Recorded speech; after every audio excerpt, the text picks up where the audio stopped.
தமிழக சட்டமன்ற தேர்தல் களம் உச்சகட்டத்தை எட்டியுள்ள நிலையில் திருவள்ளூர் மாவட்டம் மதுரவாயல் தொகுதியில் போட்டியிடும் அதிமுக வேட்பாளரும் முன்னாள் அமைச்சருமான பெஞ்சமின் தீவிர வாக்கு சேகரிப்பில் ஈடுபட்டார்.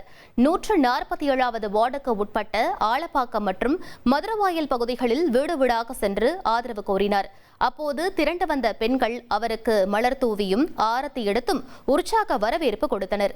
பிரச்சாரத்தின் போது பெண் தொண்டர் ஒருவர் தனது குழந்தையை வழங்கிய நிலையில் அந்த குழந்தையை தூக்கி கொஞ்சி முத்தமிட்டு வேட்பாளர் பெஞ்சமின் மகிழ்ச்சியை பகிர்ந்து கொண்டார். வழிநெடுகிலும் பெண்கள் அவருக்கு சால்வை மற்றும் மாலை அணிவித்து தங்கள் ஆதரவை வெளிப்படுத்தினர். மக்களின் கோரிக்கைகளை கேட்டறிந்த அவர் வரும் தேர்தலில் இரட்டை இலை சின்னத்திற்கு வாக்களித்து தன்னை பெருவாரியான வாக்கு வித்தியாசத்தில் வெற்றி பெற செய்யுமாறு கேட்டுக்கொண்டார்.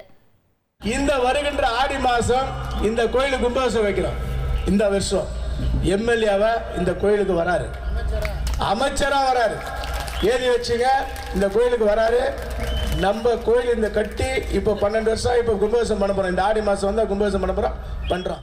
1,27,00,000 மனங்களை வென்ற தந்தி டிவி யூடியூப் சேனல். தவிர்க்க முடியாத தம்ப்நெயில்ஸ், கலக்கலான கான்டென்ட்ஸ். நீங்களும் இந்த குடும்பத்தில் இணைய இப்பவே சப்ஸ்கிரைப் பண்ணுங்க.